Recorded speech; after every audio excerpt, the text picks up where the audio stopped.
part of being a champion is continuing to go on no matter what adversities you go through. It wasn't about finishing first, second, or even last. It was the fact that I just finished.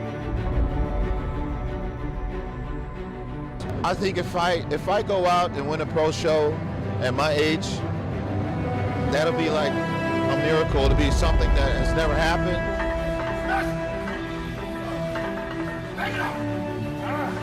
Father Time is there, but I can beat Father Time. Welcome back to another episode of Live With, brought to you by Yamamoto Nutrition. I'm Dave Palumbo, and as you saw in the trailer, back by popular demand, the one and only Kevin Levrone. Hey guys. I was very inspired after watching Johnny's little intro he made of you there. Yeah, it sounded. I heard it. I mean, it sounded inspirational. Kind of makes you want to go to the gym and get up and move forward and do something about the situation where you are, no matter what the age is. You've inspired a lot of people in this comeback. You know, you've had critics, you've had supporters. You haven't given up. You made the comeback at the Olympia. Obviously, the knee wasn't feeling well. The legs didn't look the way they wanted, but you haven't stopped. You've been training. One of my questions is, you know, being 52 years old or whatever you are right now, everyone's always debating your age. How does it feel to walk around with all that weight on you? You know, you haven't had for so many years. You know, starting off, it was one of those things that my body really had to get used to, Dave. Yeah. It was, I had took 14 years off and did nothing, just so the listeners know. Coming back was not easy, putting size on in that short period of time. It's gotten a lot comfortable, more comfortable for me now, because the tendons and the joints and the ligaments and everything have to get used to carrying that weight.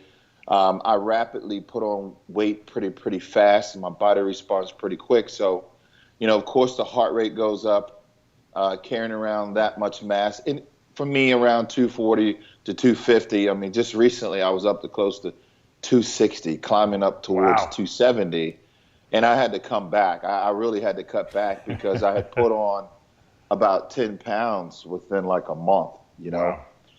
And I had issues sleeping, to be honest with you. I found myself, you know, being restless at night. I was sweating through the night. So I dropped about 10 pounds right now.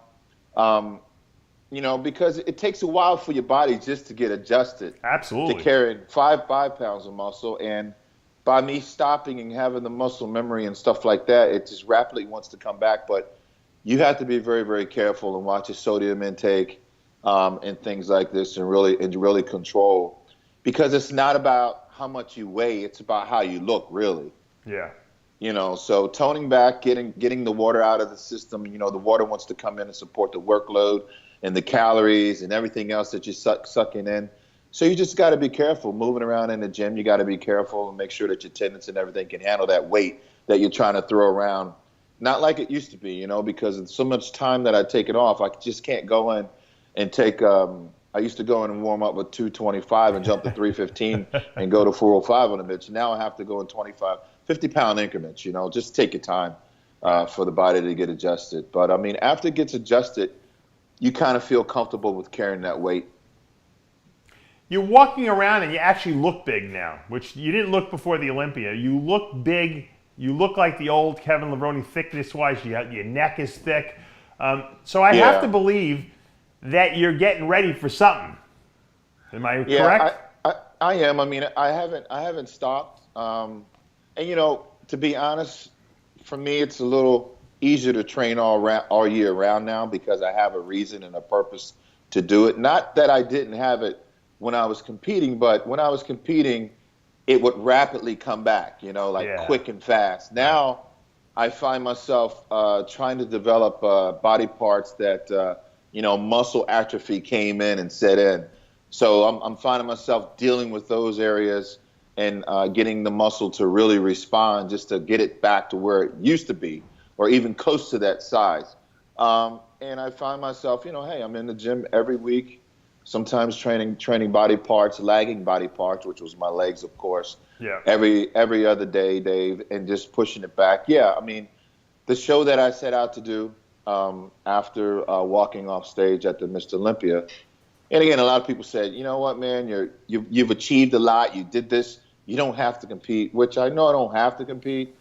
But I promised myself one thing, that if I ever did come back into the game, you know, I do want to be able to at least say, you know what, I did win a pro show. That way the comeback just isn't washed away and me saying, well, you know what, he looked like crap. I can't walk off stage looking like I looked in 2016 and just say I'm done with it. Because I know with time, these body parts will come back. I mean, not 100%. I'm going to tell you, they're not going to come back 100%. They're probably not going to be 95% of what I was. I think I can get close to about 85%, 86, close to like almost 90, but I definitely won't be 100%, no matter how hard I train all year round. But I can get pretty daggone close, to what I used to look like. You know what I mean? So that's just a challenge for me. I love challenges.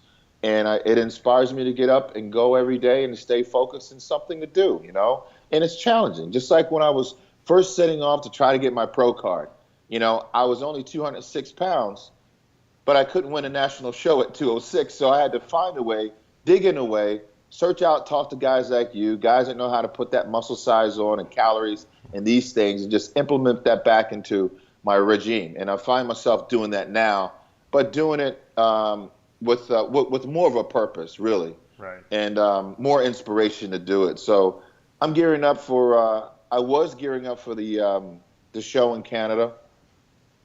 What was the name of that show anyway, Dave? By the way, Vancouver Pro. Yeah, the Vancouver Pro. I never signed a contract or committed to do it.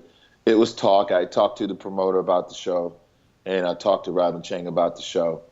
But again, I mean, I pulled out of the show because of two things. Number one, to be honest with you, I'm not going to look the way that I want to look. And I'm not going to walk on stage not looking the way that I feel in my heart, body, mind, and spirit ever again. So that was one of the reasons. The other reason was because, I mean, I was on the road traveling with my supplement company, and I just dedicated myself so much to the brand. And I didn't want to push it with time. So time was creeping up on me.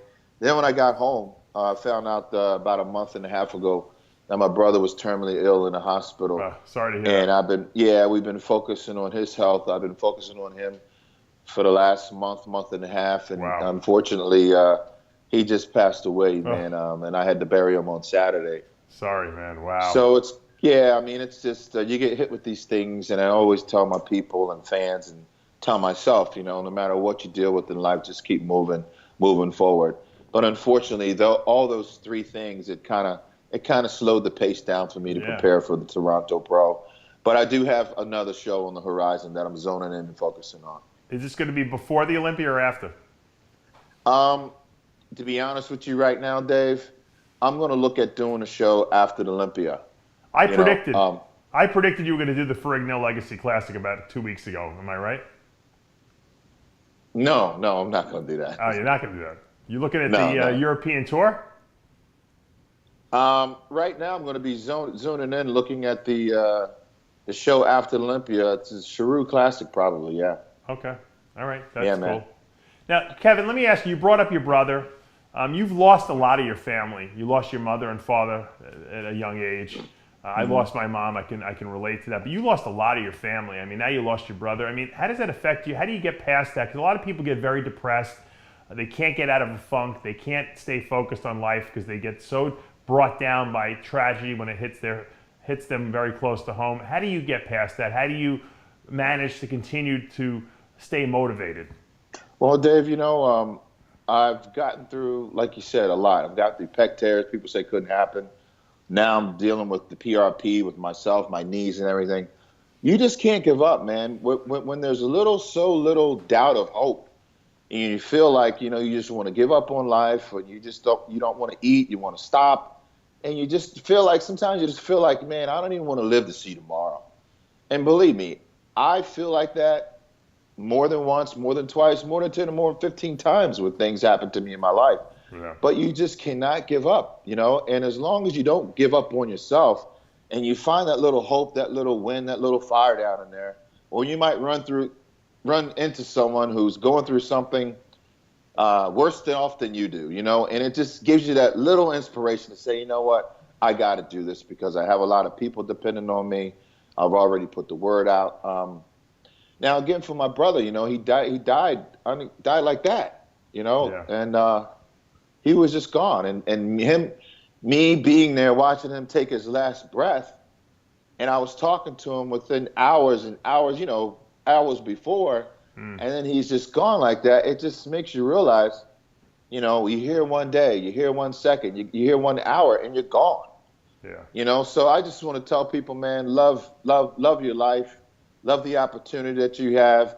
It's not worth holding animosity towards one another, and go out and make a change to inspire somebody, man. Because if you don't do that with the gifts and everything that God's given you through the airs of reaching people, man, then you're cutting yourself short, And there's a lot of people out there who can be inspired by what you do, listening to what you say. You're a role model to a lot of people, what you've accomplished and the things that you do on this radio station.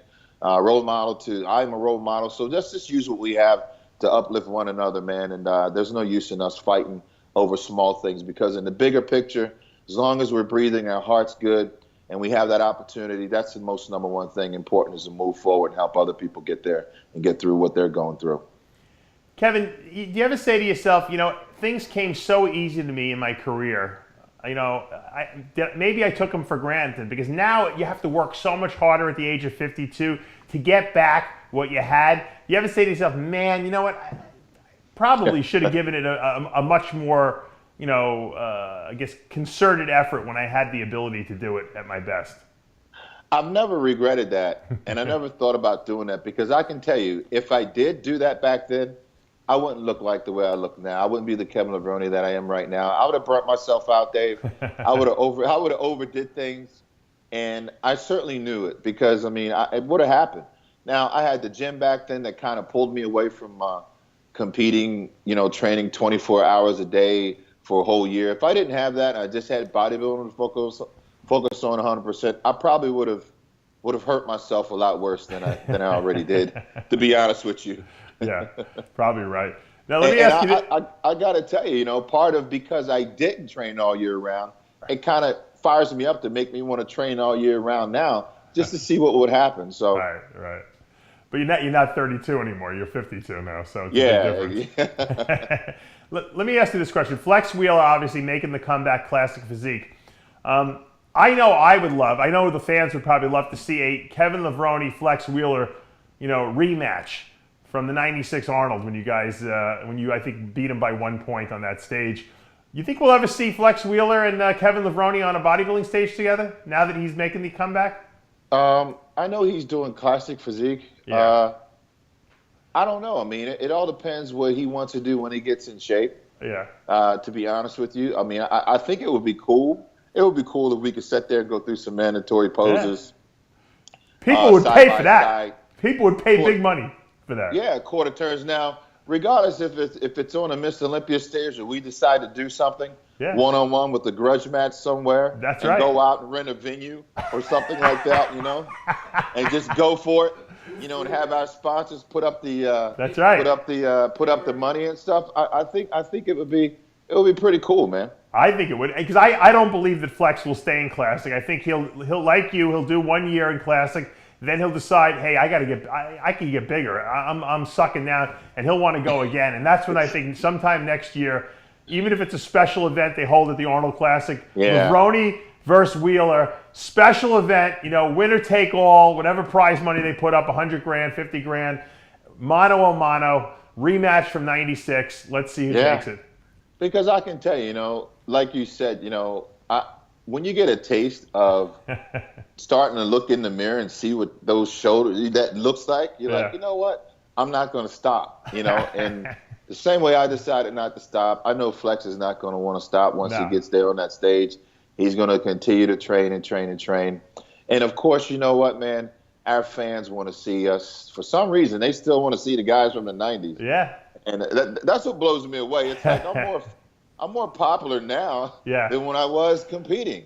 It's crazy, man. Now that's my next question, Kevin. I want to know, obviously, your supplement company you have is making money. You're always traveling all over the world now.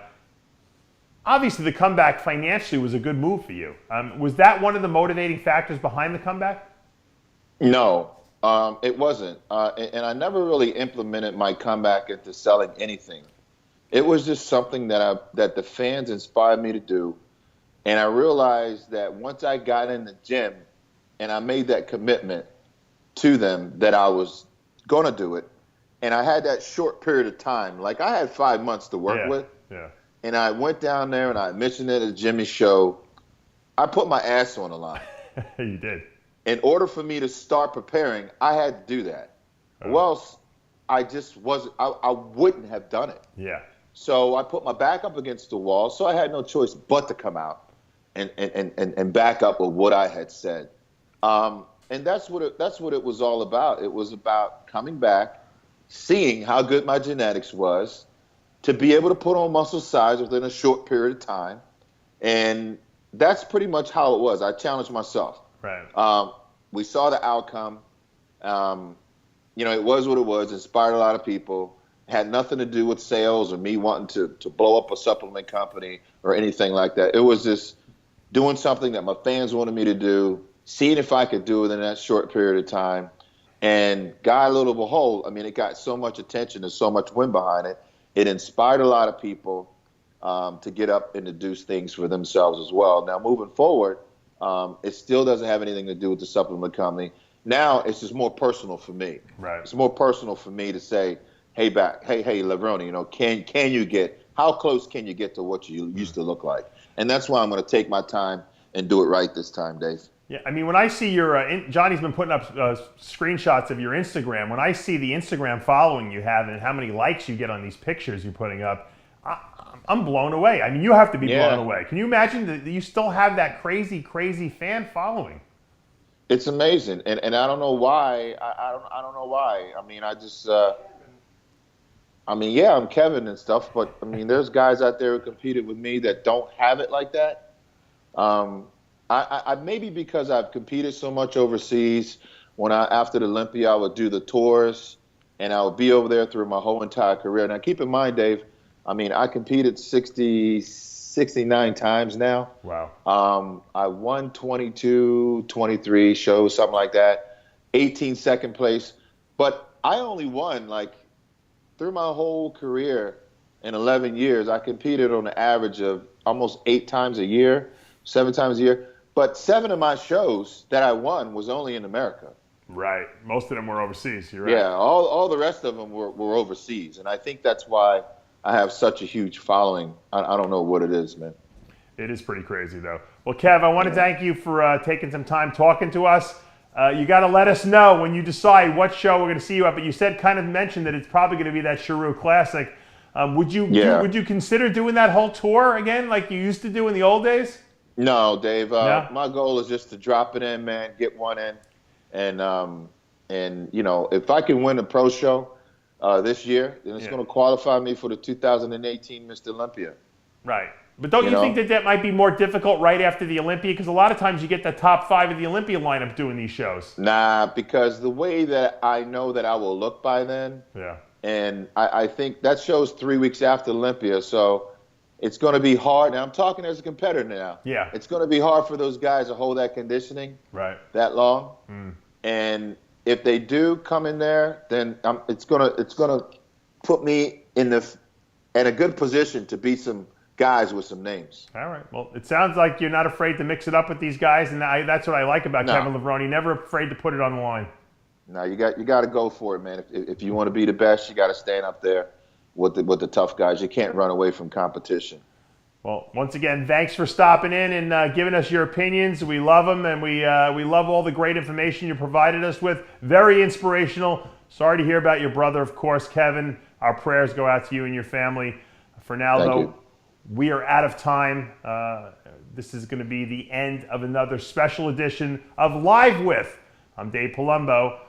We'll see you next time.